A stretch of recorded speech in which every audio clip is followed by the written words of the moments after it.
الحمد لله الحمد لله وكفى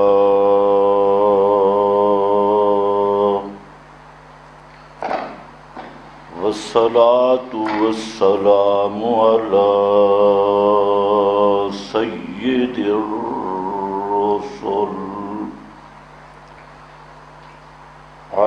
سيد الرسل وخاتم الأنبياء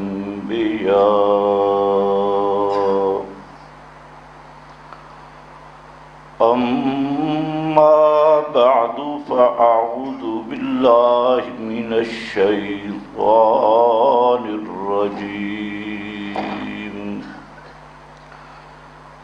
بسم الله الرحمن الرحيم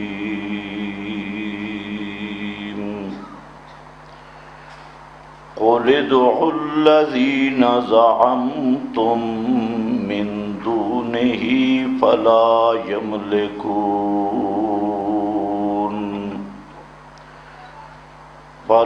يملكون كشف الضر عنكم ولا تحويلا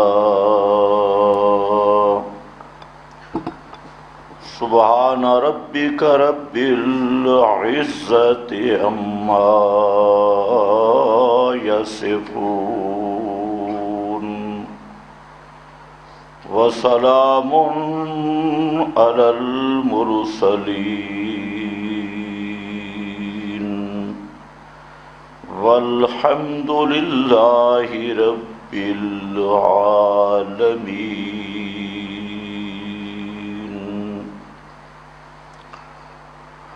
انتہائی قابل قدر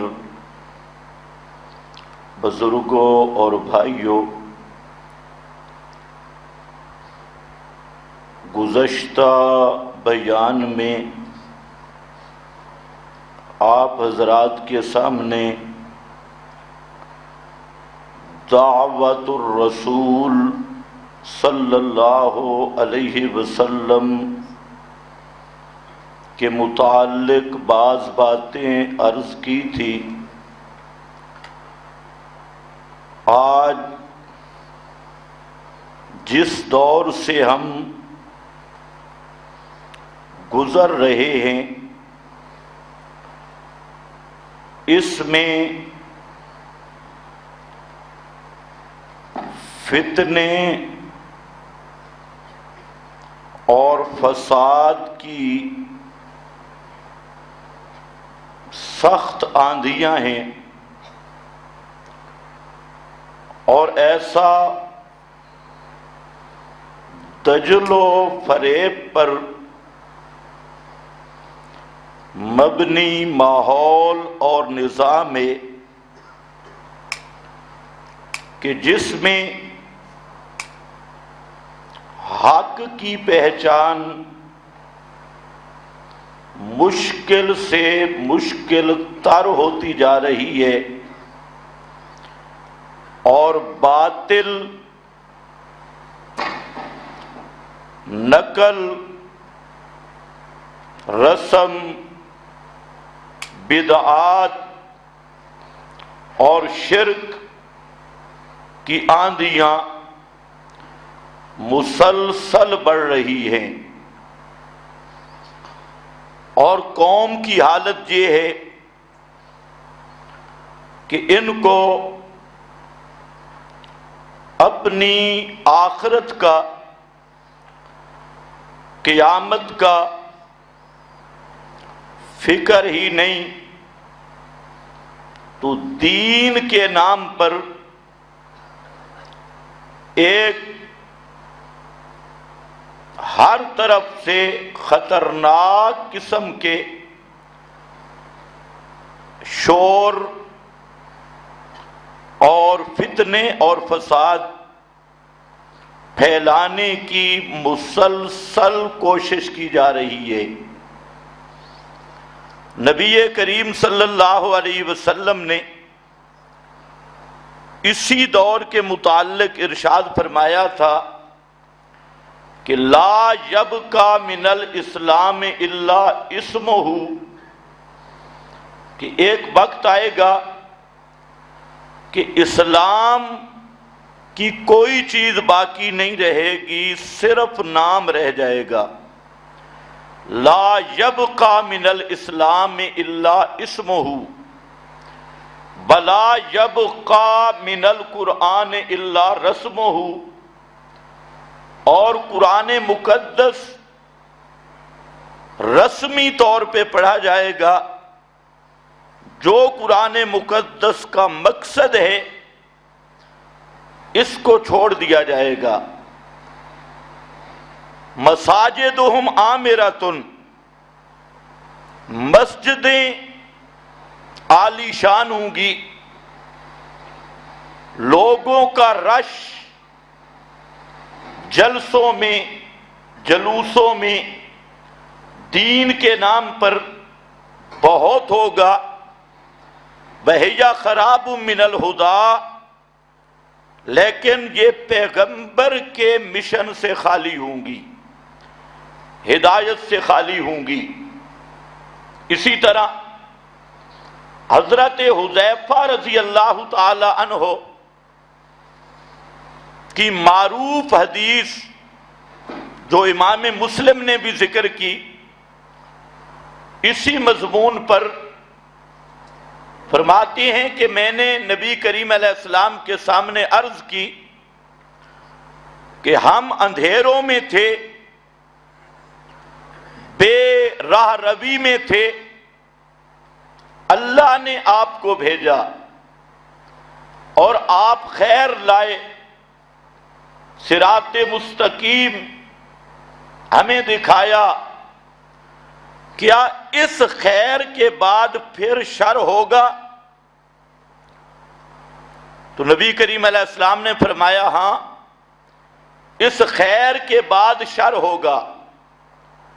تو حضرت حذیفہ کہتے ہیں میں نے پوچھا کہ اس شر کے بعد پھر خیر ہوگی؟ تو آپ نے فرمایا خیر تو ہوگی، لیکن فیہا دخن، اس خیر میں دھند ہوگی۔ مطلب یہ ہے کہ ایسا وقت آئے گا کہ حق کو پہچاننا، سچ کو پہچاننا اور اصل مشن پیغمبر کو معلوم کرنا یہ مشکل ہو جائے گا۔ جیسے دھند میں کوئی چیز نظر نہیں آتی، اسی طرح وہ دھند اور دھواں ہوگا، حق واضح نہیں ہوگا۔ اور اس کی وجہ کیوں حق واضح نہیں ہوگا، کیوں دھواں ہوگا؟ فرمایا ائمۃ، یہ سب مولوی حضرات، پیر حضرات، دین کے ٹھیکیدار حضرات، ان میں خرابی پیدا ہوگی۔ اور خرابی کیا ہوگی؟ لا یستنون بسنتی، وہ میرا طریقہ چھوڑ دیں گے، میری طرز، میرا طریقہ ترک کر دیں گے، چھوڑ دیں گے۔ وَلَا يَهْدُونَ بِهَدْيٍ، اور جو میں نصاب لے کے آیا ہوں اصلاح کا، یعنی قرآن مقدس جو نری ہدایت ہے، اس قرآن سے ہدایت حاصل نہیں کریں گے، اس قرآن کو ہدایت کے لیے بیان نہیں کریں گے، اس قرآن کو اپنا امام اور راہبر اور رہنما نہیں مانیں گے۔ لا یہدون بہدج، جو میرا نصاب ہدایت ہے قرآن مقدس، اس سے تعلیم بھی نہیں، ارشاد بھی نہیں، دعوت بھی نہیں، بیان بھی نہیں، ہدایت کے لیے وہ اپنے اپنے نصاب بنائیں گے، اور پیغمبر کا ہدایت کا نصاب قرآن اس کو ترک کر دیں گے. اور فرمایا یقولون ما لا یفعلون، وہ باتیں کریں گے کہ خود اس پہ عمل نہیں ہوگا، لوگوں کو بتائیں گے لیکن اپنا عمل ان باتوں پہ نہیں ہوگا. وَيَفْعَلُونَ مَا لَا يُؤْمَرُونَ، اور وہ کام کریں گے جن کا شریعت میں کوئی ثبوت نہیں ہوگا. یفعلون ما لا یؤمرون، اس جملے کو ذہن میں رکھ لو. تو اگر یہ حدیث آپ سمجھ لیں تو بہت سارے فتنوں سے جان چھوٹ جائے گی، اور یہ مسلم کی حدیث کا خلاصہ ہے، اور خصوصاً ہمارے اس دور کے متعلق اس میں رہنمائی ہے کہ حق ہوگا لیکن واضح نہیں ہوگا، آشکارا نہیں ہوگا. اور اس کی وجہ دین کے ٹھیکیدار طبقہ، ملا اور پیر طبقہ، ان کی خرابی ہوگی، یہ گڑبڑ ہوں گے. اور پھر خرابی کا خلاصہ کیا؟ اس کو انگلیوں پہ گن لو. پہلی چیز کہ میری اتباع چھوڑ دیں گے، میری طرز اور طریق اس کو چھوڑ دیں گے. نمبر 2، قرآن سے ہدایت حاصل نہیں کریں گے، قرآن کو ہدایت کے لیے بیان نہیں کریں گے. ہاں تلاوت ہوتی رہے گی، ختم شتم ہوتے رہیں گے، قرات الگ چیز ہے. لا یہدون، قرآن سے اپنے عقائد، اپنا ایمان، اپنی ہدایت کا سامان حاصل بھی نہیں کریں گے، بیان بھی نہیں کریں گے. اور نمبر 4، یقولون ما لا یفعلون، وہ باتیں کریں گے لیکن اپنا عمل نہیں ہوگا. شرک کی تردید کریں گے، خود مشرکوں کے ساتھ ملیں گے بھی صحیح، بدعت کی تردید کریں گے، اور خود بدعت کے ساتھ ملاپ بھی ہوگا اور بدعات کا ارتکاب بھی ہوگا. اپنے آپ کو توحید و سنت کا مبلغ اور داعی ہونے کا دعویٰ کریں گے، لیکن خود اس توحید کے مسئلے کو ذبح بھی کریں گے اور سنت کی مخالفت بھی کریں گے. یقولون ما لا یفعلون وَيَفْعَلُونَ، 5واں نمبر، یفعلون ما لا یؤمرون، دین میں وہ کام ایجاد کریں گے جس کا شریعت میں کوئی ثبوت نہیں ہوگا، جس کا اللہ نے بھی حکم نہیں دیا ہوگا، پیغمبر نے بھی حکم نہیں دیا ہوگا. یؤمرون ما لا یؤمرون، امر الہی اس پہ نہیں ہوگا، اللہ کی طرف سے وہ دین نہیں ہوگا، پیغمبر کی طرف سے بیان کردہ دین نہیں ہوگا، صحابہ کی طرف سے عمل کردہ دین نہیں ہوگا. وہ نئی چیزیں ہوں گی اور ان کو وہ کہیں گے یہ دین ہے. آج دیکھ لیں اس امت کا بگاڑ کہ جو دین ہے اس کے قریب نہیں آئیں گے. جس چیز کا نام دین ہے، اور جو چیزیں خود گھڑ کر دین بنائی گئی، خود تراش کر ان پر دین کا لیبل لگایا، اس کو بڑے ذوق سے کریں گے، بڑی شوق سے کریں گے. تو مطلب یہ ہے کہ نقلی کام، رسمی کام، نقلی دین، رسمی دین، من گھڑت دین، اپنا تراشا ہوا دین، اس کی تو وہ پیروی کریں گے، لیکن محمد مصطفیٰ صلی اللہ علیہ وسلم پہ نازل کردہ دین اس کے قریب نہیں آئیں گے. اور اس دین کو وہ اجنبی سمجھیں گے، انوکھا سمجھیں گے۔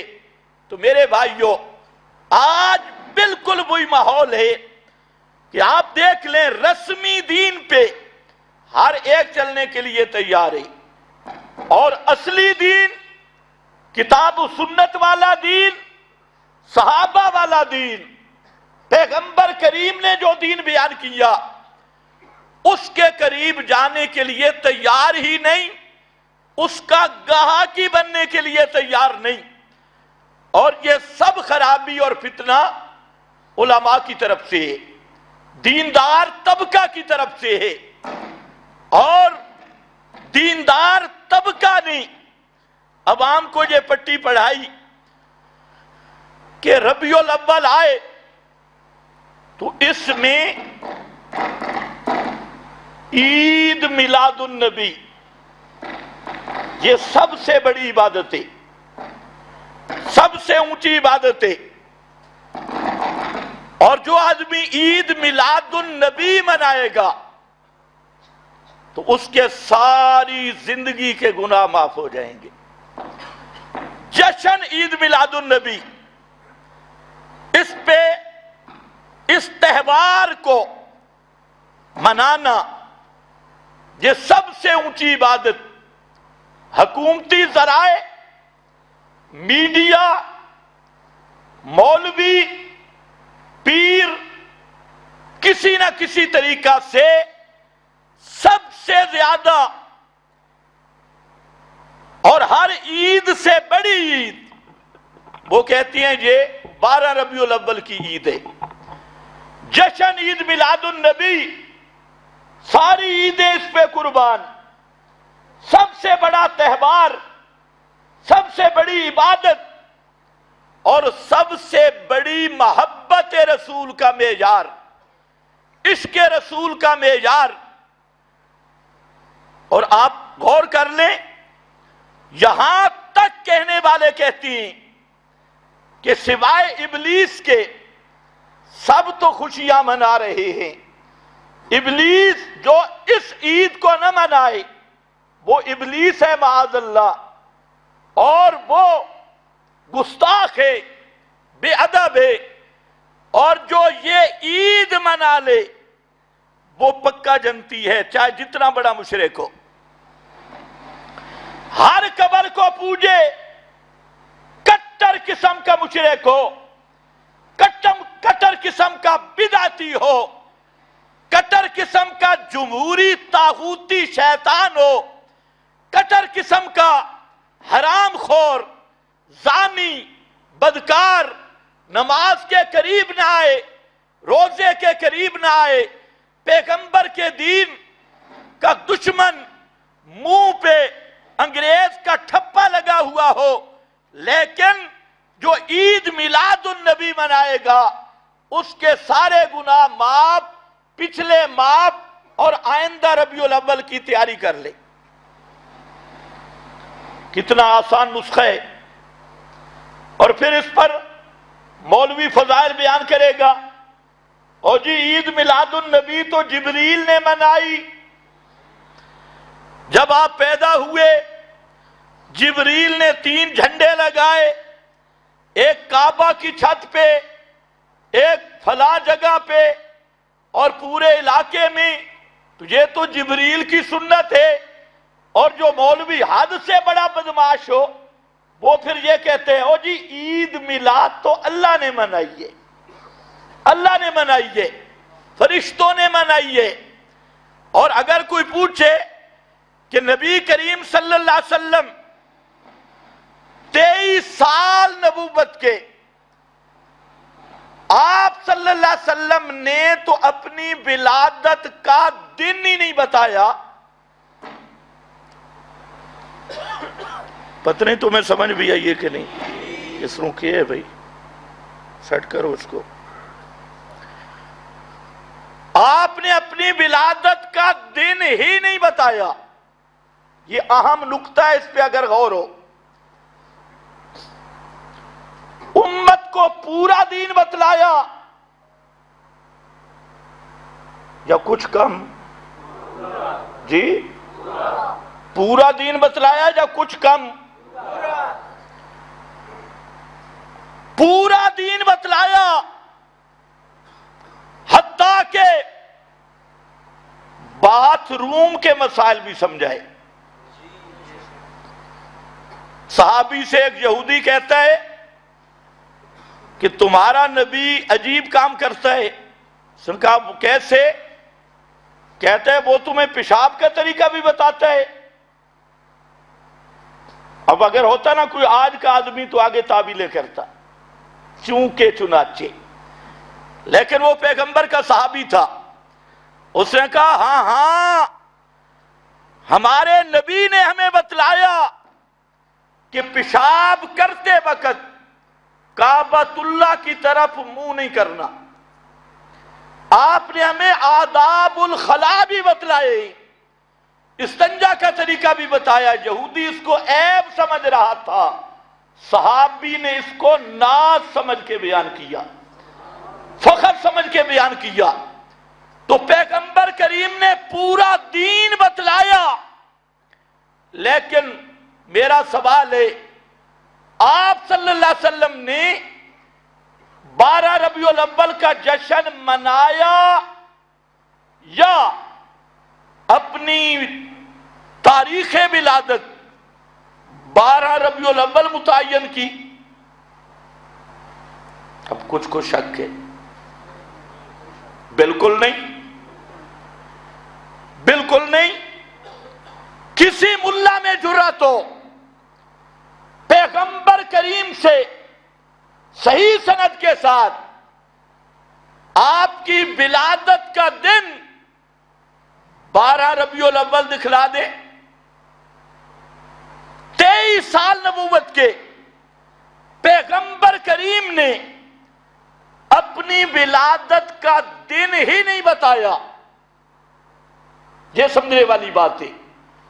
وہ پیغمبر جو بیت الخلا سے لے کر کعبۃ اللہ تک جانے کے مسائل سمجھاتا ہے، اور جو اعلان کرتا ہے الیوم اکملت لکم دینکم واتممت علیکم نعمتی ورضیت لکم الاسلام دینا، یہ اعلان ہو گیا، اور 80 دن اس اعلان کے بعد بھی آپ اس دنیا میں زندہ رہے، لیکن آپ صلی اللہ علیہ وسلم نے صحابہ کو نہیں بتایا کہ میں 12 ربیع الاول کو پیدا ہوا۔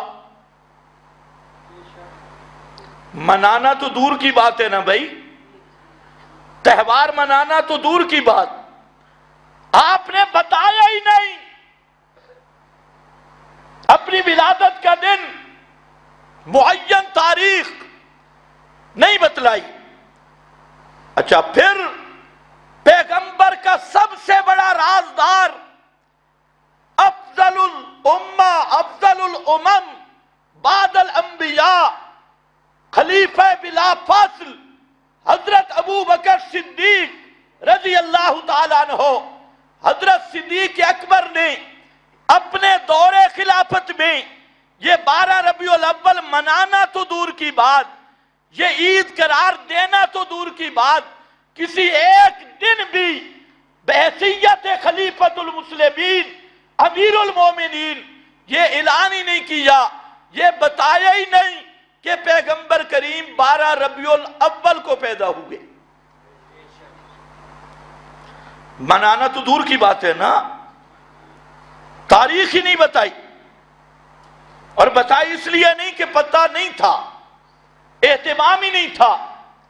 حضرت فاروق اعظم کا دور خلافت، حضرت عثمان، حضرت علی، حضرت حسن، حضرت معاویہ، یہ جتنے خلفائے راشدین امت کے ائمہ ہدا اور مقتدا تھے، انہوں نے اپنے زمانے میں کبھی ایک سال بھی مروجہ یہ جشن عید میلاد النبی کا ان کے حاشیہ خیال میں تصور ہی نہیں۔ آخری صحابی عامر بن طفیل جو پیغمبر کریم کی وفات کے بعد 99 سال تک زندہ رہے، بلکہ اس سے بھی زیادہ، اس صحابی تک کسی صحابی کے حاشیہ خیال میں بھی یہ 12 ربیع الاول کی عید، یہ تہوار، یہ جشن نہیں آیا۔ صحابہ کا دور 110 ہجری تک، اس کے بعد تابعین کا دور 220 کے قریب تک کسی ایک تابعی کے حاشیہ خیال میں نہیں، تبع تابعین ان کے حاشیہ خیال میں نہیں۔ یہ 12 ربیع الاول کی میلاد، جلوس، جشن اور دین کا یہ حصہ صحابہ بھی ناواقف، تابعین بھی ناواقف، تبع تابعین بھی ناواقف، ائمہ مجتہدین کا زمانہ 3 صدی تک، جن میں امام اعظم امام ابو حنیفہ، امام مالک مدینہ کا امام، امام شافعی مکہ کا امام، امام احمد بن حنبل جو ائمہ مسلمین میں ایک سرخیل محدث، ان کا زمانہ، ان کی کتابیں دیکھ لیں، امام ابو حنیفہ کی، امام شافعی، مالک اور امام احمد بن حنبل کی یہ کتابیں بھی خالی صرف 2 عیدوں کا باب ملتا ہے، باب العیدین، 2 عیدوں کے احکام، عید الفطر اور دوسری عید قربان، یہ 2 عیدوں کے تو احکام ہیں، لیکن 12 ربیع الاول کا عید اور یہ جشن، یہ تہوار، پوری جرات کے ساتھ کہتا ہوں، امام ابو حنیفہ، مالک، شافعی، احمد، ان ائمہ، حتیٰ کہ دوسرے حضرات کے ائمہ کی بات کر لو، زین العابدین ہو، موسیٰ کاظم ہو، جعفر صادق ہو، نہ ان کے حاشیہ خیال میں ہے، نہ ان کے حاشیہ خیال میں ہے۔ اور اس کے بعد محدثین کا دور ہے، امام بخاری، مسلم، ابو داؤد، ترمذی، ابن ماجہ، یہ سیاہ ستہ کے محدثین، کسی ایک کتاب میں بھی آپ کو عید میلاد کا باب نہیں ملے گا، جشن عید میلاد کا تصور نہیں ملے گا۔ امام بخاری کی، بخاری 2 جلدوں میں موجود ہے، بڑی بڑی جلدیں، امام مسلم کی کتاب، امام ابو داؤد، امام نسائی، ابن ماجہ، سب کی، تو اب یہ تو وہ خیر القرون میں اس کا وجود ہی نہیں، اس لیے یہ میلادی خود ماننے پہ مجبور ہوئے۔ ابھی تو چینل بدل گئے ہیں نا، ابھی تو دنیا نیوز پر ایک انٹرویو ہو رہا تھا اور وہاں بیٹھے ایک باندر کا بچہ، وہ جی عید میلاد النبی کا ثبوت تو قرآن میں ہے، آگے وہ کہتے ہیں ہاں ہاں ہاں ہاں وقت باقی، پھر جی حدیث میں، پھر جی ائمہ صالحین میں ہے۔ تو میرا سوال ہے یہ قرآن کس پہ اترا تھا؟ کس پہ اترا قرآن؟ محمد الرسول اللہ پہ۔ اور سننے والے کون تھے اولین؟ صحابہ۔ اگر قرآن میں کوئی آیت عید میلاد النبی کی ہوتی تو وہ آیت پیغمبر نے کیوں نہیں بیان کی؟ صحابہ میں سے کسی نے کیوں نہیں سنی؟ سوال ہے یا نہیں؟ اگر وہ آیت ہوتی تو سب سے پہلے اس پہ عمل کرتے محمد مصطفیٰ صلی اللہ علیہ وسلم، اس پہ عمل کرتے صحابہ۔ اور آج تم نے کہنا شروع کیا قرآن میں بھی ہے، حدیث میں بھی ہے، تو اس کا مطلب کیا نکلا کہ صحابہ نے قرآن پہ بھی عمل نہیں کیا، حدیث پہ بھی عمل نہیں کیا۔ یہ پارٹی آ گئی۔ حالانکہ حضرت عائشہ صدیقہ رضی اللہ تعالیٰ عنہ فرماتی ہے کہ اگر کوئی بندہ تمہیں یہ اطلاع دے انہو کتم من الوحی شیئا فقد عازم علی اللہ الفریہ، اگر کوئی آدمی تمہیں کہے کہ پیغمبر کریم نے کوئی ایک چیز وحی میں سے چھپا کے رکھی اور صحابہ کو نہیں بتلائی، اس نے اللہ پہ بہتان باندھا ہے، پیغمبر پہ بہتان باندھا ہے۔ دلیل یہ ہے، اللہ فرماتے ہیں بلغ ما انزل الیک من ربک، میرا پیغمبر پورا پہنچا۔ اب سوال ایک یہ پارٹی ہے کہتے عید میلاد کا تذکرہ تھا لیکن پیغمبر نے صحابہ کو بتایا نہیں، اور ایک وہ دوسری پارٹی ہے کہ خلافت علی کا بلا فاصل تذکرہ تھا، لیکن 2-4 آدمیوں کو پتا تھا، باقی کسی کو پتا نہیں تھا۔ اب سمجھو بات، لیکن ہمارا کام ہے چور کو گھر تک چھوڑ کے آنا۔ یہ رینٹ کے خطیبوں کی بات تو بعد میں کروں گا۔ آؤ، یہ عید شروع کب سے ہوئی؟ اس عید کا پہلا نام محفل میلادی۔ کیا ہے؟ محفل میلاد، پہلا نام۔ اس کے نام بھی بدلتے گئے۔ محفل میلاد، جس کے متعلق انوار ساتیہ اور انوار ساتیہ عبدالسمیع رامپوری کی، اور عبدالسمیع رامپوری اہل بدعت کا پہلا امام، اور پہلی کتاب اثبات البدعات پہ لکھی جانے والی انوار ساتیہ، اور اس پر احمد رضا خان کی بھی تصدیق اور باقی بھی بڑے بڑے ان کے ملاؤں کی تصدیق۔ انوار ساتیہ میں عبدالسمیع رامپوری لکھتا ہے کہ محفل میلاد صحابہ کے دور میں نہیں تھی، تابعین کے دور میں نہیں تھی، تبع تابعین کے دور میں نہیں تھی، یہ شروع ہوئی 604 ہجری میں۔ کب؟ 604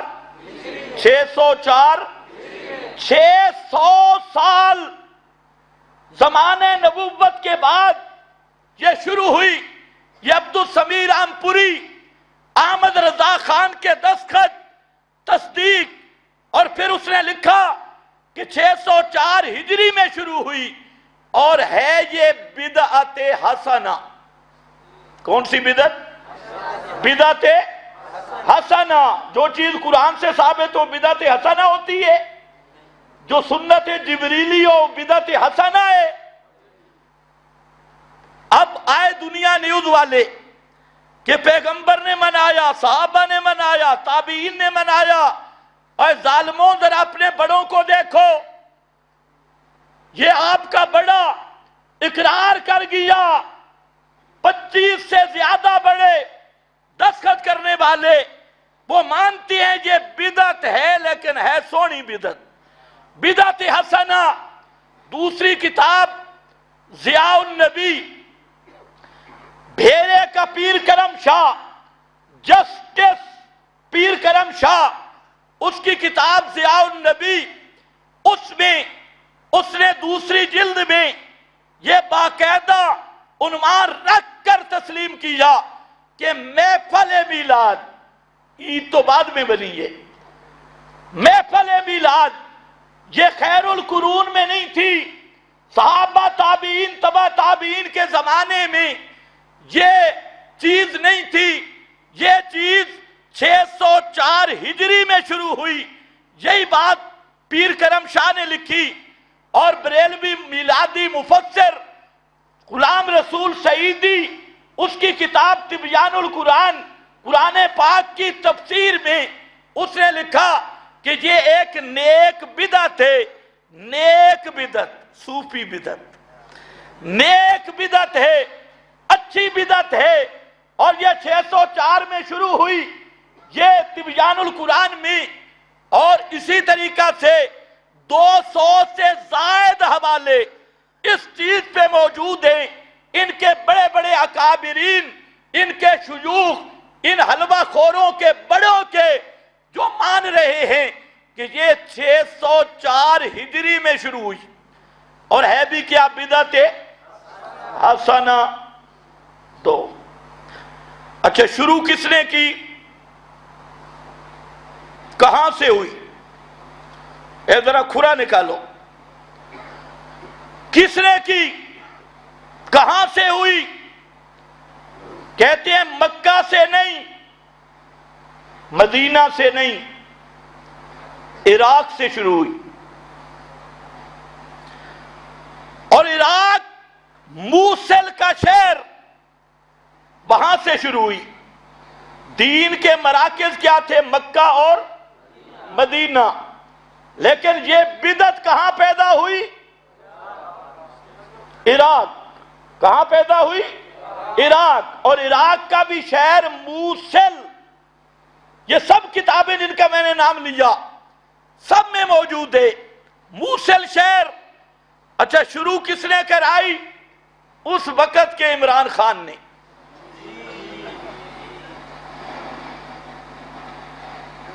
مظفر الدین اربلی بادشاہ، اس نے جو شروع کرائی، تو بادشاہوں کا حال دیکھ لو۔ آپ کے وزیر اعظم نے بڑی اچھی تقریر کی ماشاءاللہ، اس میں چند نکات بڑے ہی قابل غور تھے۔ ان میں وہ فرماتی ہیں وزیر اعظم صاحب کہ میں نے نبی پاک علیہ السلام کی زندگی کا مطالعہ بڑا لیٹ کیا ہے۔ چلو اچھا ہوا، اب تو کچھ ہو گیا، کہتے ہیں بڑا لیٹ کیا۔ تو جب وزیر اعظم کا یہ حال ہے تو باقی جو 360 بت ہیں اسمبلی میں، ان کا حال خود اندازہ کر لو کہ یہ ایسے الو کے الو ہیں کہ انہوں نے اسلام کا مطالعہ ہی نہیں کیا، اور اصلاح المدارس کے نصاب پاس کرتی ہے۔ ہماری اصلاح کے علماء کو کنٹرول کرو، ان کو کہو گدھے کے گدھے، تم تو سارے پلے ہی انگریز کی گود میں ہو، یہود نصارہ کی گود میں پلے ہو، تمہیں نہ پیغمبر کا پتہ، نہ قرآن کا پتہ، نہ صحابہ کا پتہ، نہ دین کا پتہ۔ تم نے تو تاریخیں وہ پڑھی ہیں جو یہودیوں کی لکھی ہوئی، نصرانیوں کی لکھی ہوئی، جن میں اسلامی ہیروز کے ساتھ مذاق بنایا گیا، اسلامی فاتحین مجاہدین سے استہزاء کیا گیا، دہشت گرد کہا گیا۔ تمہارا مطالعہ یہودیت پر مبنی ہے۔ اس لیے وزیر اعظم صاحب درخواست یہ ہے، جس طرح آپ نے تقریر کی، اگر آپ کے دل میں سچ ہے تو کسی صحیح عالم سے پہلے اسلام کی بنیادی باتیں پڑھو، تاکہ تمہیں پتہ چلے کہ محمد مصطفیٰ کی دعوت کیا تھی۔ ہم سمجھتے تھے یہ جان بوجھ کے بے ایمان ہیں، لیکن ان کی باتیں ہم جب سنتے ہیں تو ہم کہتے ہیں یہ بیچارے مسترن شیطانی، ان کو پتہ ہی نہیں دین کا۔ تو سب حکمرانوں کی تعلیم ضروری ہے، کم از کم انہیں دین اسلام کی بنیادی باتیں بتانا ضروری ہے۔ اس لیے آج میں تقریر سن کے میں نے خود بڑا سوچا کہ یہ بیچارے ہم ان کو کیا سمجھتے ہیں، اور ان بیچاروں کو تو دین کا پتہ ہی نہیں، بالکل لم یبوجھ لوگ۔ تو ان کی تعلیم اور تربیت ضروری ہے، لیکن تعلیم و تربیت بشرا بیگم سے نہیں آئے گی، وہ تو خود قبر پرست ہے، اور غیر اللہ کی پجاریہ، یا وہ طیر اشرفی سے بھی نہیں آئے گی، وہ خود اکھڑ قسم کا جاہل ہے، تو ایسے لوگوں سے نہیں آئے گی۔ آپ کو کسی عالم ربانی سے سیکھنا چاہیے کہ کتاب و سنت، اور میں تو مشورہ دوں گا وزیر اعظم کو کہ آپ قرآن پاک کا ترجمہ پڑھنا شروع کر دیں، انشاءاللہ دودھ دودھ تے پانی پانی، ترجمہ پڑھو قرآن مقدس کا، اور اس ترجمہ کو ہر جگہ پہ لازم کرو، ہر ملازم کا امتحان ہو، اور جس کو قرآن پاک کا ترجمہ نہیں آتا اسے کوئی نوکری نہ دی جائے، کوئی ملازمت کا وہ حقدار نہیں، سب سے پہلے قرآن کا ترجمہ آنا چاہیے۔ کم از کم اگر یہ بات آ گئی تو سارے کام سیدھے ہو جائیں گے۔ بہرحال میں عرض یہ کر رہا تھا کہ موصل کے شہر مظفر الدین اربلی، یہ بادشاہ اس نے شروع کرائی۔ اب ذرا میری طرف توجہ کہ وہ چیز جو 6 صدیاں اسلام میں نہیں، پھر شروع کراتا ہے ایک بادشاہ، اور اپنی بادشاہی کے فروغ کے لیے، اور جس کو خود حلوائی مولوی بھی بدعت کہتا ہے، بدعت حسنہ ساتھ ٹوٹکا لگاتا ہے، کیا وہ دین کا جز بن سکتا ہے؟ سوچ لو، اس کو دین کہیں گے؟ اس کو عبادت کہیں گے؟ بس ہمارا جھگڑا اتنا ہی ہے، ہم منانے سے نہیں روکتے، شاید آپ روکے، میں نہیں روکتا، جو مرضی کریں۔ جس طرح کئی مولوی بڑی سختی کرتے ہیں، اور جی ماتم نہ کرو، میں کہتا ہوں ڈبل کرو، ماتم تمہارا حق ہے، کیونکہ تم سے گناہ اتنا بڑا ہوا، قیامت تک تمہاری نسلیں پیٹتے رہیں، اس گناہ کا خمیازہ پورا نہیں ہو سکتا۔ اور یہ ہے جشنی، تو ہم تو جشن سے نہیں روکتے بھائی، تم میں کوئی خشک مزاج ہو روکے، جشن بے شک مناؤ، لیکن اس کو دین نہ کہو، بتاؤ یہ دین نہیں، یہ ہمارا کھانے پینے کا پروگرام ہے، یہ کام، بس ہمارا جھگڑا یہ ہے، ہم یہ تو نہیں کہتے جشن نہ مناؤ، جو مرضی مناؤ، پہلے 4 گدوں پہ اگر جھنڈیاں ہیں تو 12 پہ لگا دو، 12 نہیں تو 16 پہ لگاؤ، جو مرضی کرو، صرف ہمارا مطالبہ یہ ہے کہ اس کو دین نہ کہو۔ اگر دین کہو گے تو پھر دلیل دینا پڑے گی، اگر دین کہو گے تو یہ پیغمبر پہ بہتان ہوگا، یہ صحابہ پہ بہتان ہوگا، یہ تابعین، تبع تابعین پہ بہتان ہوگا، اور یہ تمہارے اپنے مولوی، ان پہ بھی بہتان ہوگا۔ جس طرح انہوں نے انسانوں کی طرح مانا، 604 ہجری کو شروع ہوا، اور یہ موصل شہر میں شروع ہوا، مظفر الدین اربلی نے شروع کروایا، ابن دیہ پہلا وہ سرکاری ملا ہے جس نے اس پر رسالہ لکھا، اور یہ چیزیں اگر تم مان لو، سٹیجوں پہ بیان کرو، خدا کی قسم ہمارا جھگڑا ہی نہیں، جھگڑا تو جہاں سے شروع ہوتا ہے، کرتے بدعت ہو اور نام دین کا استعمال کرتے ہو۔ اچھا دلیلیں بھی ایسی ہے، اور جی تم یوم پاکستان نہیں مناتے، ہم اگر عید میلاد منائے تاں کیڑی گل ہے، تم یوم علامہ اقبال مناتے ہو، یوم قائد اعظم مناتے ہو۔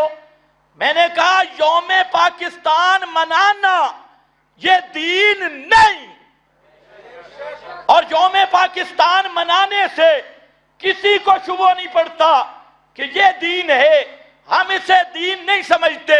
یوم اقبال یہ دین نہیں، ہم اسے دین نہیں سمجھتے۔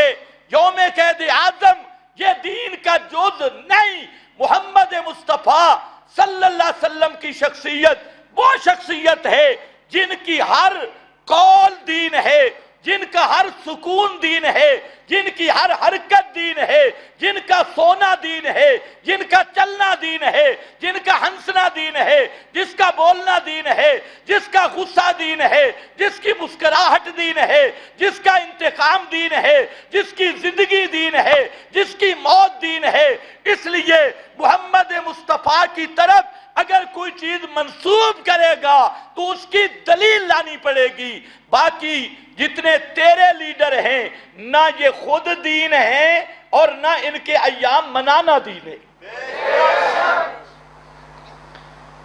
قیاس دیکھو کیا، تم یوم نہیں مناتے جی، ایک مولوی صاحب کہہ رہا تھا تم جشن 100 سالہ نہیں مناتے، میں نے کہا کوئی دین نہیں۔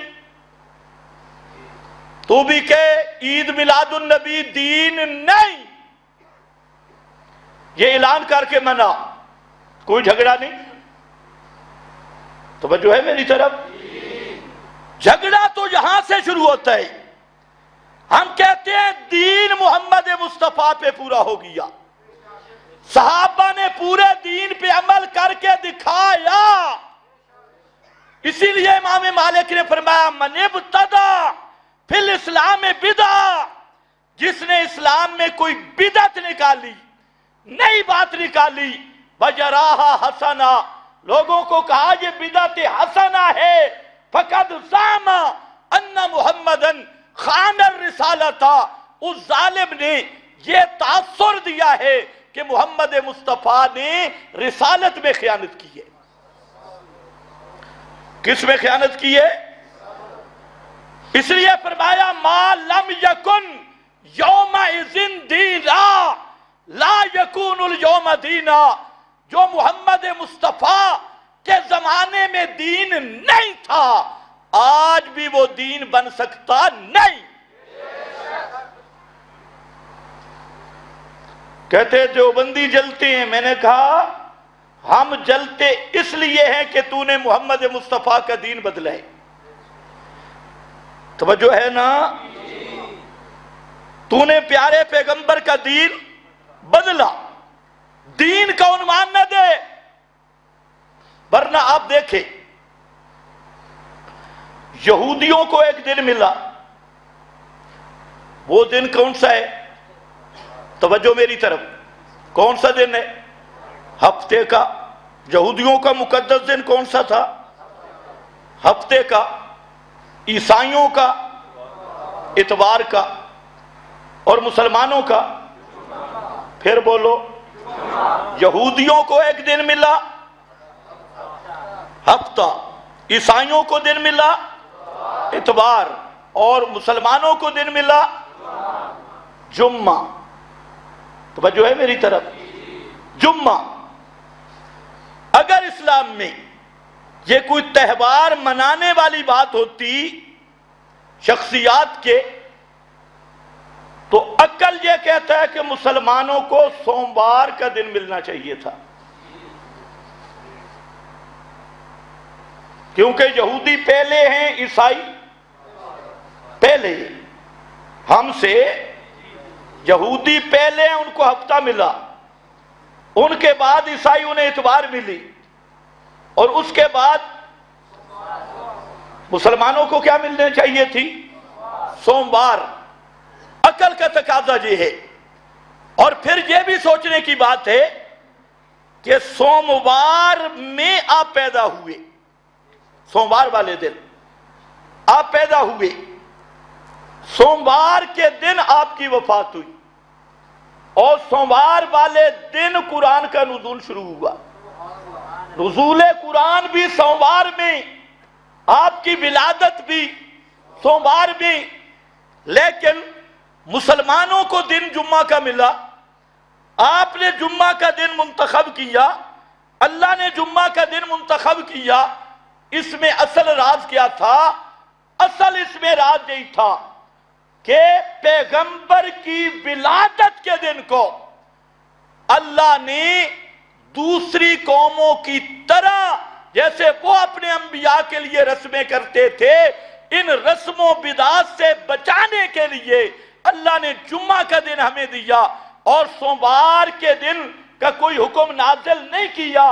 وجہ یہ تھی کہ جو جمعے کا اجتماع ہے یہ ایک قسم کی عید ہے، ایک قسم کی، حدیث میں بھی موجود ہے، ایک قسم کی، پوری عید نہیں، ایک، جس طرح عید میں اجتماع ہے جمعہ میں بھی اجتماع، جس طرح عید میں اچھے کپڑے جمعہ میں بھی اچھے کپڑے، جس طرح عید میں صفائی ستھرائی جمعہ میں بھی صفائی ستھرائی، جس طرح عید میں خطبہ جمعہ میں بھی خطبہ، جس طرح عید میں 2 رکعتیں جمعہ میں بھی 2 رکعتیں، تو یہ عید سے ملتا جلتا تھا جمعہ۔ اس میں کچھ خوشبو تھی جمعہ میں عید والی، اس لیے اگر سوموار مقرر ہوتا تو کوئی بدعتی کہہ سکتا تھا یہ پیغمبر کی ولادت کا دن عید والا ہے، اللہ نے سوموار کی بجائے جمعہ رکھ دیا، اور پیغمبر کریم نے سوموار کے دن روزہ رکھ کے بتایا بھی یہ ولدت کہ ولادت رسول کا دن عید منانے کے لیے نہیں ہوتا، ولادت رسول کا دن وہ تہوار منانے کے لیے نہیں ہوتا، بلکہ سال کا ہر دن، ہر لمحہ پیغمبر کی اتباع کرنے کے لیے ہوتا ہے۔ اللہ جانے تمہیں سمجھ بھی آئی ہے کہ نہیں؟ اگر تیرے مولوی کا عقل مانے تو پھر تو جمعہ سوموار والے دن پڑھنا چاہیے، لیکن سوموار والے دن نہیں۔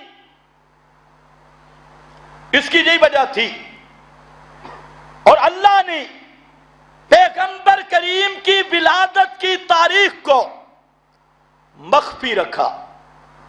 قرآن میں بھی نہیں آیا کہ پیغمبر کریم کی ولادت کس تاریخ کو ہوئی، قرآن میں بھی نہیں، حدیث میں بھی نہیں، صحابہ نے بھی بیان نہیں کیا. اور اس میں بھی راز یہی تھا پیغمبر کی ولادت کے دن کو مخفی رکھنے کا، تاکہ پیغمبر کی ولادت کا دن رسم و بدعت کا دن نہ بن جائے. جس طرح پہلے یہود اور نصارہ نے اپنے اپنے انبیاء کے دنوں کو عید بنا دیا، رسم و بدعات کی بھیڑ چڑھا دیا، اللہ نے میرے نبی کی ولادت کے دن کو مخفی رکھ کے کائنات کو بتا دیا کہ میں نے مخفی اس لیے رکھا ہے تاکہ کسی بدعتی، کسی رسمی، کسی نقلی عاشق کے ہاں وہ بدعات کا مرکز نہ بن جائے اور رسم و رواج کا مرکز نہ بن جائے. آج تک کسی بدعتی کو آپ کی ولادت کی تاریخ معلوم ہی نہیں ہو رہی. میں فتاوی رضویہ دیکھ رہا تھا، اس میں احمد رضا خان کبھی کہتا ہے 12 تاریخ، کبھی کہتا ہے 8 تاریخ، کبھی کہتا ہے 9 تاریخ. وہ خود متذبذب ہے. اسی لیے کوئی سیرت کی کتاب اٹھاؤ، کوئی کہے گا 12، کوئی کہے گا 8، کوئی کہے گا 9، اور اہل تشیع کہتے ہیں 17 تاریخ، اور کوئی کچھ. تو اللہ نے میرے نبی کی ولادت کو مخفی رکھ دیا تاکہ بدعتیوں سے یہ دن محفوظ رہے. اور نمبر 2، آپ کی قبر کو بھی مخفی کر دیا. اس کے لیے بھی دعا تھی، اللہم لا تجعل قبری وثنا یعبد، لا تجعلوا قبری عیدا.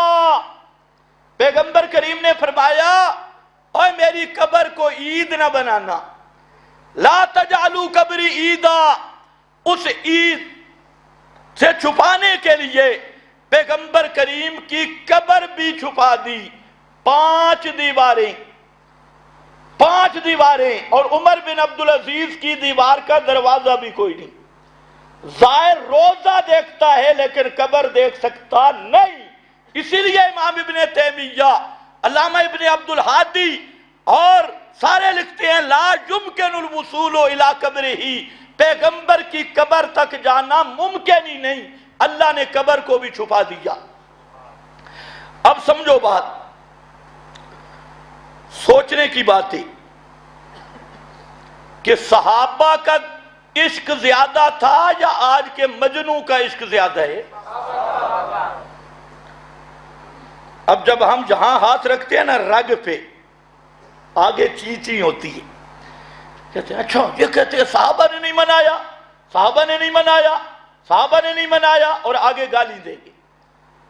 اور لوگوں ہم جواب دے رہے ہیں، کہ دیو نا جواب، اور کوئی جواب دو نا.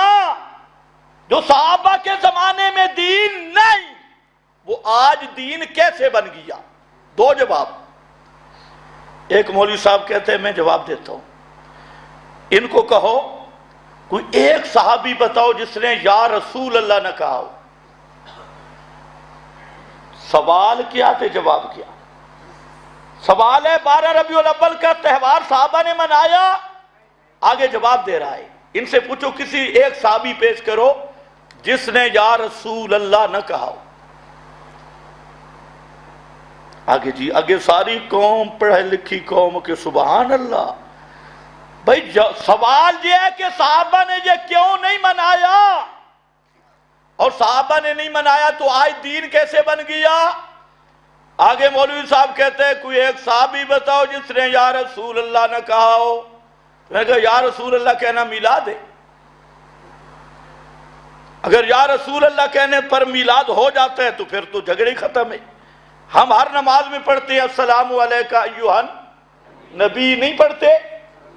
تو یا رسول میں جھگڑا نہیں.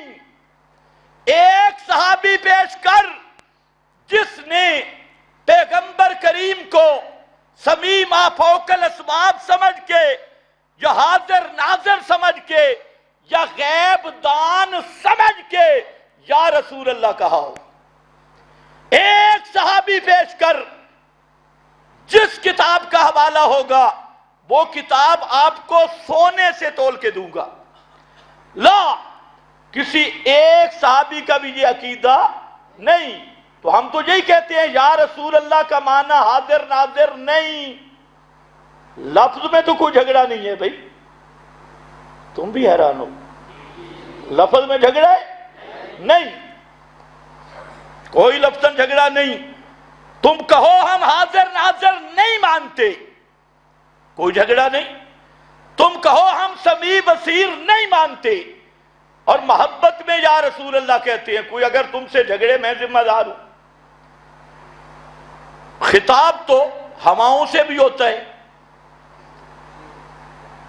یہ تو آل عرب کی عادت ہے، خطاب کرتے ہیں اور صحابہ جب آپ سامنے ہوتے تو یا رسول اللہ کہتے، اس میں کون سا جھگڑا ہے؟ لیکن جہاں صحابی یا رسول اللہ کہتا نا تو اس جملہ کے ساتھ درود کہیں بھی نہیں ملے گا، یہ ایک نئی بات آ جائے گی۔ جہاں صحابی کہے گا یا رسول اللہ، بس یا رسول اللہ، یہ الصلاۃ والسلام علیک، یا رسول اللہ صحابی نہیں کہتا۔ صحابی جب درود پڑھتا ہے تو اللہم صلی علی محمد، درود جو پڑھتا ہے۔ ایک اور مولوی صاحب اٹھے، اس نے کہا صحابہ نہیں منائی، وہابی اعتراض کرتے ہیں صحابہ نہیں منائی، یعنی اصل چیز نہیں بیان کریں گے۔ ہم اتنی بات نہیں کہتے، ہم کہتے ہیں جو کام صحابہ نے نہیں کیا وہ دین نہیں بنتا۔ اس کا دے جواب، جو کام پیغمبر اور صحابہ نے نہیں کیا وہ دین بن سکتا نہیں، جرأت ہے، اس کا جواب دے۔ آگے کیا کہے گا؟ او جی یہ یوم عمر مناتی، یوم ابو بکر صدیق مناتی۔ میں نے کہا جو مناتے ہیں وہ خود بیتتی ہے، پتہ نہیں تمہیں سمجھ بھی آئی ہے؟ جو مناتے ہیں وہ خود، وہ تمہاری جنس سے، اس لیے یہ معارضہ مت پیش کر کہ خود یوم عمر مناتی، یوم صدیق اکبر مناتی ہیں، صحابہ کے ایام مناتے ہیں۔ جو صحابہ کے ایام مناتے ہیں وہ بھی تمہاری طرح بیتتی ہے، جس طرح شیعہ کہتے ہیں وہ جی ہم نے اذان میں اضافہ کیا اشہد ان علی ولی اللہ، تو تم نے بھی تو کیا صلاۃ والسلام علیک یا رسول اللہ۔ ہم کہتے ہیں وہ ہم نہیں، وہ بھی تم ہو، صرف رنگ بدلا ہے، وہاں سبز رنگ ہے جہاں کالا رنگ ہے۔ جو اذان درمیان سے بڑھائے وہ بھی رافضی، اور جو آگے پیچھے ٹوٹکے لگائے وہ بھی بدعتی اور رافضی ہے، وہ ہم نہیں وہ تم ہو۔ توجہ ہے نا؟ آؤ، کہتے ہیں جی صحابہ نہیں منایا۔ طاہر القادری نے بڑا اچھا جواب دیا، اس نے کہا صحابہ نہیں منایا، صحابہ فارغ نہیں تھے۔ یار جس طرح بھی ہے نا، بات تو صحیح کی، بھئی نہیں منایا، وہ فارغ ہی نہیں تھے۔ اور دوسرا ایک جواب دیا کہ صحابہ نے اس لیے نہیں منایا کہ آپ کی وفات بھی اسی مہینہ میں ہے اور ولادت بھی اس مہینہ میں ہے، صحابہ پر غم غالب تھا، ہم پہ خوشی غالب ہے۔ یعنی دو نتیجے نکلے، بھئی صحابہ میں غم تھا اس لیے نہیں منایا، صحابہ مصروف تھے اس لیے نہیں بنایا۔ بریلوی طبقہ بے غم بھی ہے اور فارغ بھی ہے، اس لیے انہوں نے عید بنا لی، اور جو غم میں تھے اور کام میں تھے انہوں نے نہیں بنایا۔ چلو بات بچوں نکل آئی کہ صحابہ نے منایا تو کم از کم نہیں۔ طاہر القادری کا شکریہ، دبے لفظوں میں یہ تو مان لیا، وجہ کوئی بھی ہو۔ سوال یہ ہے، اور یہ ایسا سوال ہے کہ ان کی نسلیں مٹ جائیں گی، کبھی جواب نہیں آئے گا۔ ہم کہتے ہیں دین وہ ہے ما علیہ النبی و اصحابہ، جس پہ پیغمبر اور پیغمبر کے صحابہ تھے۔ پیغمبر اور پیغمبر کے صحابہ جس پہ نہیں تھے اس کو دین بنانا بغاوت ہے، اس کو دین بنانا ضلالت ہے، اس کو دین بنانا پیغمبر کی نبوت کے انکار کرنے کے مترادف ہے۔ آگے جواب ملتا ہے حرج کیا ہے؟ ہم اگر کرتے ہیں تو حرج کیا ہے؟ اچھا، ابھی اہل تشیع نے ایک عید شروع کی اور کچھ بریلویوں نے بھی عید یوم غدیر، یہ انہوں نے عید بنائی۔ اب اس پر انہی کا دوسرا طبقہ کھڑا ہوا اور انہوں نے انہیں کہا کہ تم یوم غدیر مناتے ہو، عید غدیر، یہ عید غدیر بدعت ہے، یہ صحابہ سے ثابت نہیں۔ ان کے خلاف انہی کا طبقہ کھڑا ہو گیا کہ یہ دین میں اضافہ ہے۔ میں نے کہا عید غدیر کوئی منائے تو دلیل کیا ہے کہ صحابہ سے ثابت نہیں، پیغمبر سے ثابت نہیں، لہذا کیا ہے؟ بدعت ہے۔ تو پھر عید میلاد بھی بدعت ہے۔ یہ عجیب بات ہے کہ یوم غدیر پر، عید غدیر پر 3 گھنٹے لیکچر دیا جا رہا ہے کہ یہ عید منانا جائز نہیں۔ آگے سے اس طبقے نے کہا منع دکھاؤ۔ اب یہ قانون جو باندھتے ہیں نا، پھر خود اسی میں پھنس جاتی۔ ابھی تک لوگوں کو بتاتے رہے کوئی کام کرو نا دین میں اضافہ، تو مولوی سے کیا پوچھنا ہے جی؟ منع دکھا، منع دکھا۔ شکر ہے آگے شیعہ، انہوں نے کہا اشہد ان علی ولی اللہ، تم کہتے ہو جی اذان میں اضافہ نہ کرو، منع دکھاؤ۔ یوم غدیر، عید غدیر تم کہتے ہو نہ مناؤ، منع دکھاؤ۔ کلمے میں اشہد ان علی ولی اللہ، منع دکھاؤ۔ اب اس پارٹی کے سامنے خود پھنس گئے، کیونکہ سکہ قانون ہی ایسا بنایا جو شریعت کے خلاف تھا۔ اس لیے سن لو، اگر کوئی غلط فہمی میں ہے وہ بھی سنیں، کوئی ملا ہے وہ بھی سنیں۔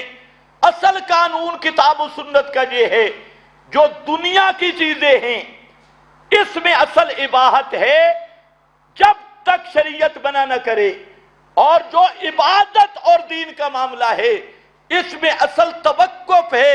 عبادت اس وقت تک ثابت نہیں ہوگی جب تک اس کا ثبوت کی دلیل نہیں، اور دنیا کی چیزیں اس وقت تک منع نہیں ہوں گی جب تک منع کی دلیل نہ ہو۔ اصل قانون یہ تھا کہ دنیاوی چیزوں میں منع دکھانا ضروری ہے روکنے کے لیے، اور جو دین یا عبادت کرے گا اس میں ثبوت درکار ہے۔ انہوں نے یہاں ڈنڈی ماری اور لوگوں کو الٹا مسئلہ سمجھا دیا، جی منع دکھاؤ۔ اب شیعہ آئے، انہوں نے تازیہ تبوت نکالا، انہوں نے کہا تازیہ تبوت نہ نکالو، انہوں نے کہا منع دکھاؤ۔ انہوں نے کلمہ بڑھایا، انہوں نے کہا کلمہ نہ بڑھاؤ، انہوں نے کہا منع دکھاؤ۔ انہوں نے اذان میں اضافہ کیا اور رضا خانی طبقے کو کہا، انہوں نے کہا اذان میں اضافہ نہ کرو، آگے سے کہنے لگے منع دکھاؤ۔ انہوں نے جو کرتوت ماتم کیا، انہوں نے کہا نہ کرو، انہوں نے کہا منع دکھاؤ، منع دکھاؤ، منع دکھاؤ، اور اسی منع دکھانے پر امت بدعات میں بڑھتی رہی۔ منع دکھاؤ، اور پھر جب خود پھنسے تو ان کو کہتے ہیں اس کا ثبوت دکھاؤ۔ قانون دیکھو، توجہ ہے؟ عید غدیر کی منع نہیں تو عید غدیر جائز ہو گئی؟ منع تو میں انشاءاللہ منع بھی دکھا دوں گا۔ ہم تو کھلے مزاج کے لوگ ہیں، جو قانوناً ہمارے ذمہ لازم نہیں ہم وہ بھی دکھا دیں گے، لیکن بات میں یہ کرنا چاہتا ہوں کہ منع تو بعد میں ہے، پہلے ثبوت دکھا۔ دعویٰ تیرا ہے کہ یہ دین ہے، اس سے ثبوت لا۔ منع کی بات بعد بھی ہے۔ اور سنو، وہ صحابہ جنہوں نے اپنے بچے ذبح کرا دیے، کرائے یا نہیں کرائے؟ اپنے وطن چھوڑے۔ حضرت زنیرہ، ان کی آنکھوں میں لوہے کی گرم سلاخیں پھیر دی گئی محمد مصطفیٰ کے مشن کو ماننے کے جرم میں، اور بعض کو اونٹوں پہ باندھ کر وجود کے ٹکڑے کر دیے، اور معصوم بچیوں کے چہروں پہ ان کے سامنے تھپڑ مارے گئے، ان کے وجود کے ٹکڑے کیے گئے۔ اور وہ صحابہ جو بدر میں، احد میں ایسے بھی ہیں جو اپنے باپ کا سر لے کے پیغمبر کے قدموں آتے ہیں اور کہتے ہیں یا رسول اللہ یہ وہ باپ ہے جو میرا سگا باپ ہے لیکن مشرک تھا اور تیرے خلاف لڑنے آیا تھا، ہم نے اس کا اپنے ہاتھ سے سر کاٹا اور آپ کے قدموں میں ڈال دیا، اپنے بیٹے اپنے بھتیجے ان کے سر کاٹ کے پیغمبر کے سامنے ڈال دیے۔ میرا سوال یہ ہے جو بدر کے مجاہد، احد کے مجاہد، حنین کے مجاہد جنہوں نے پوری دنیا کی کایا پلٹ دی اور چند سالوں میں روم و فارس کی سلطنتوں پہ چھا گئے، کیا ان صحابہ کے پاس جھنڈیاں لگانے کا وقت نہیں تھا؟ جھنڈیاں لگانا مشکل ہے یا سر دینا مشکل ہے؟ تم بھی نہیں بولو گے۔ صرف یہ نعرہ غلامی رسول میں موت بھی قبول ہے، اور کبھی نہیں سوچیں گے غلامی رسول میں داڑھی بھی قبول ہے۔ کرشن کی نسل عید میلاد پہ نعرے غلامی رسول میں موت بھی قبول، یہ موت تک ویندے تیرا منہ ہے مرن آلا، تیرا منہ تو مردے ویلے یا سے حلوے دی چٹکی منہ چوبے ہے حلوہ کھانے آلا، تیرا غلامی رسول میں موت بھی قبول ہے۔ وہ میرے نبی کے صحابہ تھے جنہوں نے غلامی رسول میں جانیں دی۔ اگر عید میلاد منانا دین ہوتا تو کیا وہ صحابہ جو اتنی قربانیاں دے سکتے ہیں اس دین کو کیوں چھوڑ گئے بھائی؟ وہ محبت رسول نہیں تھی ان میں؟ اور پھر تو کہتا ہے جو عید میلاد نہ منائے وہ گستاخ ہے۔ صحابہ گستاخ تھے، تابعین گستاخ تھے، اور ادب والا تو ہے، اپنے آپ کو عاشق تو کہتا ہے۔ غلامی رسول میں موت بھی قبول ہے تے 5 نمازہ قبول نہیں، غلامی رسول میں موت بھی قبول ہے، حرام چھوڑنا قبول نہیں، غلامی رسول میں موت بھی قبول ہے تے پیغمبر کا مشن ماننے پہ موت آ رہی ہے، پیغمبر کی بات نہیں ماننی، پیغمبر کی دعوت نہیں ماننی، اور غلامی رسول میں موت بھی قبول۔ یہ موت ہر ایک کی اپنی اصطلاح ہوتی ہے، ان کے ہاں موت اصطلاح کنایہ حلوے سے، کنایہ حلوے سے۔ غلامی رسول میں حلوہ ہی قبول ہے، چاول ہی قبول ہے، اور غلامی رسول میں سب کچھ کھانا ہی قبول ہے۔ اگر یہ دین ہوتا میرا بھائی اور عشق رسول ہوتا تو جو اپنے جانیں دے سکتے ہیں وہ جھنڈیاں نہیں لگا سکتے تھے، وہ 12 ربیع الاول نہیں منا سکتے تھے۔ اتنی موٹی سی بات بھی سمجھ نہیں آتی۔ پھر آگے چل، توجہ ہے؟ میلاد اگر منائے بھی صحیح، ایک ہے خوش ہونا، ایک ہے خوشی منانا، اب وقت بھی نہیں ہے، دونوں میں فرق ہے۔ خوش ہونا اور چیز ہے اور خوشی منانا اور چیز ہے۔ اچھا خوش ہو بھی صحیح، خوشی منائے بھی صحیح تو نجات ہو جائے گی؟ اس سے بھی میں کھل کے بات کہتا ہوں، جشن عید میلاد منائے بھی صحیح، خوش ہو بھی صحیح، خوش نجات ہو جائے گی؟ اور جو جشن عید میلاد النبی یہ تہوار نہ منائے وہ جہنم میں جائے گا؟ سوچ لو، یہ دو پہلوؤں پہ سوچو۔ اتنا زور جو ملا لگا رہے، میرا دعویٰ یہ ہے جشن عید میلاد النبی منائے بھی صحیح، جہنم سے نہیں بچ سکتا۔ جہنم سے بول، جہنم سے سن دلیل۔ سب سے پہلے جس نے میلاد منائی وہ کون تھا؟ ابو لہب۔ کون تھا؟ ابو لہب جنت میں جہنم میں؟ تبت یدا ابی لہب، قرآن ہے نا؟ اور یہ ابو لہب کون تھا؟ میرے نبی کا چچا۔ 11 چچے تھے، 11، 2 چچے جنت میں گئے اور 9 چاچے، اونچا بول اونچا بول، دو چچے کدھر گئے جنت میں؟ 9 چچے یہاں میری بات سمجھنا ہے. جب آپ پیدا ہوئے آپ کے چچوں کو آپ کی ولادت کی خوشی نہیں ہوگی؟ خود سوچو. حضرت عبداللہ فوت ہو گئے. حضرت عبداللہ کی بیوی جو بیوہ تھی ان کے گھر جب بچہ پیدا ہوا تو حضرت عبداللہ کے بھائیوں کو خوشی نہیں ہوئی ہوگی؟ سوچنے کی بات ہے. میں تو تاریخ میں تو ہے انہوں نے اونٹ ذبح کیے، لیکن میں ادھر نہیں جا رہا. فطرتی طور پہ خوشی ہوئی ہوگی یا نہیں؟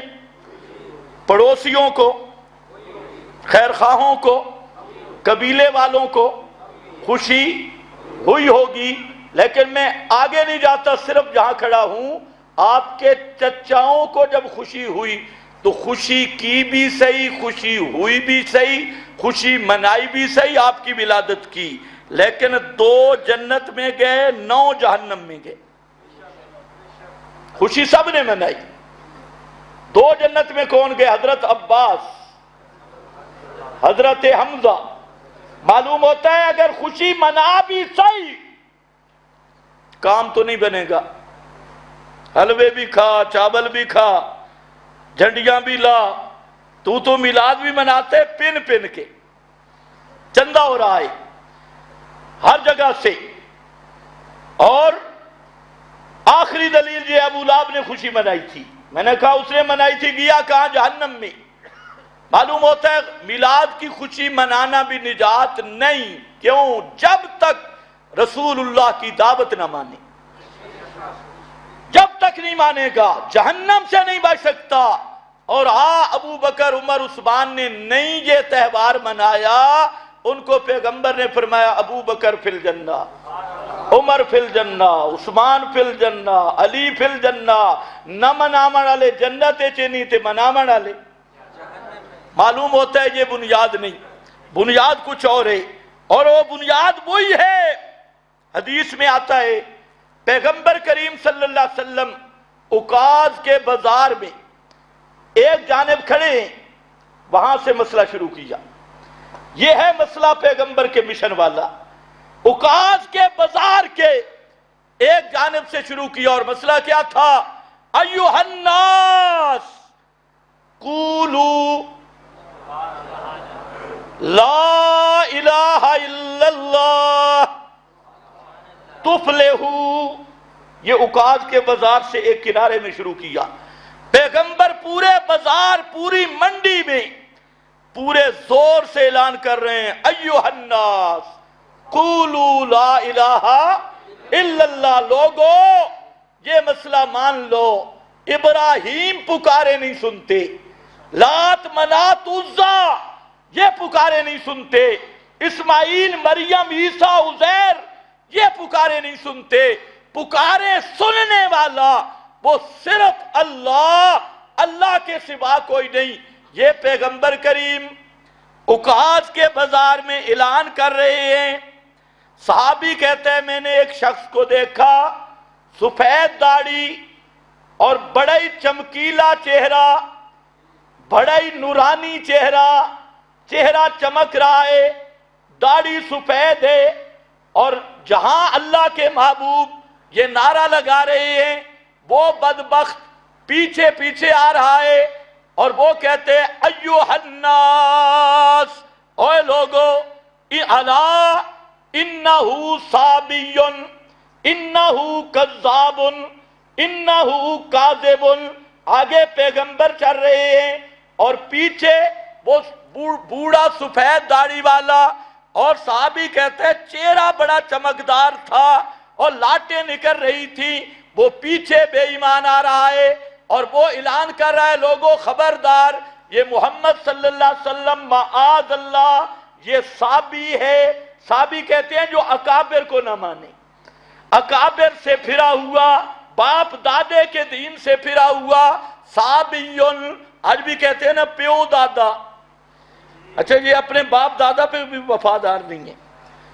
توحید پیش کرو کہتے ہیں ہمارا باپ دادا، اور ان سے پوچھو یہ عید میلاد تمہارے باپ دادے نے منائی ہے؟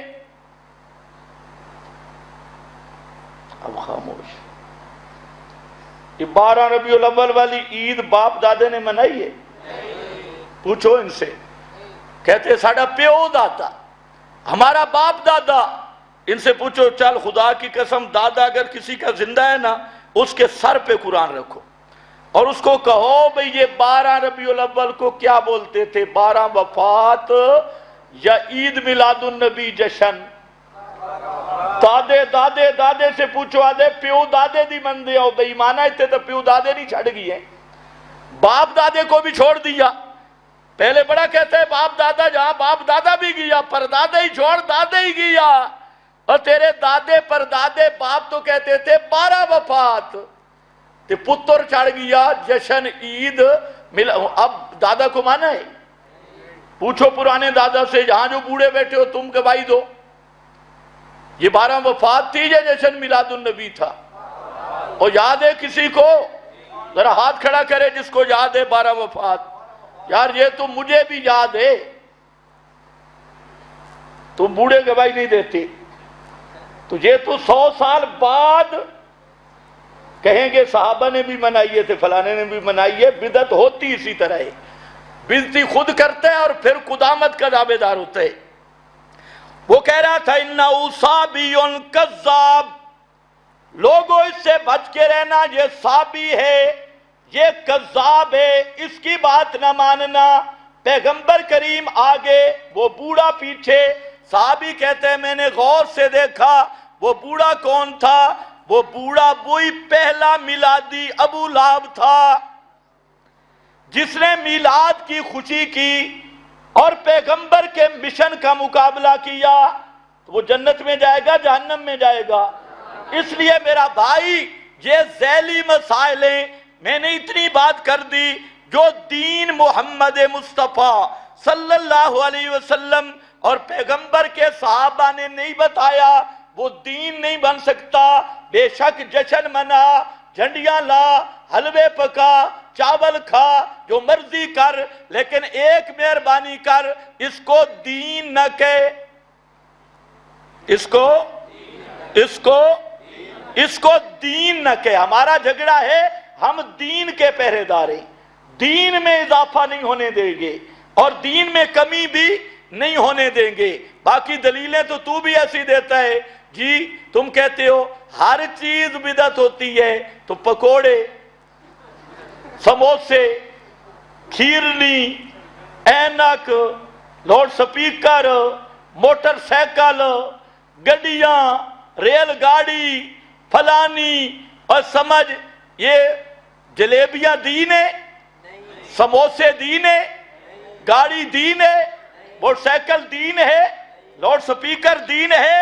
اور بات دین ہے. بدعت وہ ہوتی ہے جو دین کے اندر نئی چپر لگائی جائے، اور دین وہ ہوتا ہے جس پہ ما انا علیہ و اصحابی ما علیہ النبی و اصحابہ، جس طریق پہ محمد مصطفیٰ اور ان کے صحابہ ہیں اس کا نام دین ہے.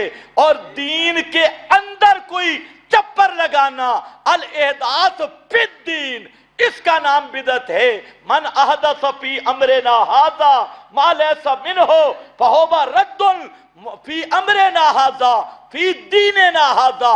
جو ہمارے دین کے اندر چپر لگائے، من عمل عملا لیسا علیہ امرنا فہو رد، جس نے ایسا عمل کیا جو ہمارے دین میں نہیں تھا وہ مردود ہے.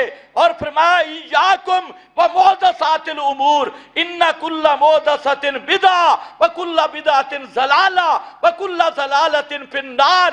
لوگوں دین وہ ہے علیکم بسنتی وسنت الخلفاء الراشدین، اور اس کے اندر جو چپر لگائے وہ ہر چپر بدعت ہے اور ہر بدعت جہنم میں لے جانے والی ہے. پہلے تو یہ ریٹی کی کہ ہر نئی چیز بدعت ہے. ہر نئی چیز بدعت نہیں ہے.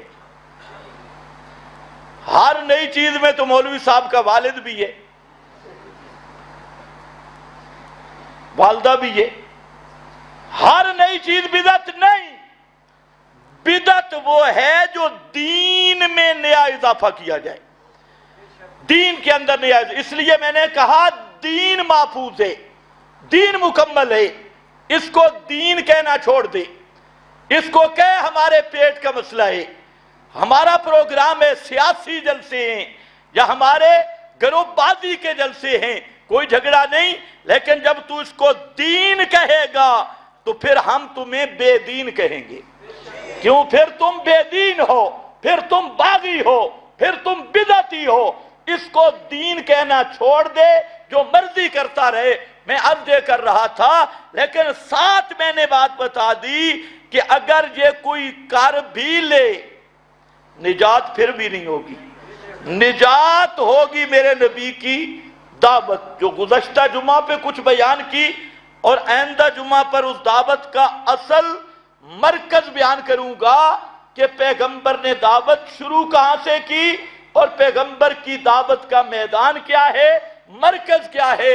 تو میں عرض یہ کر رہا ہوں کہ اصل چیز ہے کہ آدمی کامیاب وہ ہے جو پیغمبر کا متبع ہو، نبی کریم علیہ السلام کی اتباع، وہ کسی دن کے ساتھ خاص نہیں، ہر لمحہ، ہر لحظہ، زندگی کا ہر موڑ، زندگی کا ہر حرکت سکون، اس میں یہ تصور کہ جو کام میں کر رہا ہوں پیغمبر کے اسوہ حسنہ کے مطابق ہے یا نہیں، اس فکر کا نام اتباع ہے، اس سوچ کا نام اتباع ہے، اپنا یہ اس سوچ کا نام محبت مصطفیٰ ہے کہ اپنی زندگی کے ہر موڑ پہ خوشی ہو، غمی ہو، اور دکھ ہو، سکھ ہو، اٹھنا ہو، بیٹھنا ہو، کاروبار ہو، تجارت ہو، دکانداری ہو، پیشہ ور ہو، دہاڑی ہو، خرچ ہو، انفاق ہو، لینا ہو، دینا ہو، معاملات ہوں،